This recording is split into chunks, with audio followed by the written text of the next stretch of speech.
Hima Das under 20 world athletics championship 400 మీటర్ల ఈవెంట్లో స్వర్ణ పతకం గెలుచుకుంది. ప్రపంచ అథ్లెటిక్స్లో గోల్డ్ మెడల్ సాధించిన తొలి భారతీయ మహిళా అథ్లెట్గా హిమా దాస్ చరిత్ర సృష్టించింది.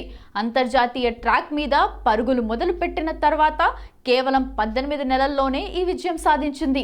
ఈ బంగారు పతకం జూనియర్ విభాగంలో పొందిన సీనియర్, జూనియర్ విభాగాల్లో బంగారు పతకం పొందిన భారతీయ ఏకైక మహిళ హిమా దాస్. 18 ఏళ్ల హిమా దాస్ అస్సాంలోని నాగియోన్ జిల్లాలోని డింగ్ గ్రామానికి చెందిన హిమా దాస్ రైతు కుటుంబంలో 2000 జనవరి 9న జన్మించింది. తండ్రి పేరు రోంజిత్ దాస్, తల్లి పేరు జొనాలి దాస్. కుటుంబంలోని 4 పిల్లల్లో హిమా దాస్ చివరిది. ఆమె తండ్రి స్థానికంగా వరి పండించే రైతు. చిన్నతనం నుండి క్రీడలపై మక్కువ కనిపించే హిమా దాస్ ప్రపంచ ట్రాక్ ఈవెంట్ ప్రస్థానం అంచెలంచెలుగా సాగింది. తండ్రితో పాటు పొలం పనికి వెళ్లేది. ఆమె జననం 9 జనవరి 2000.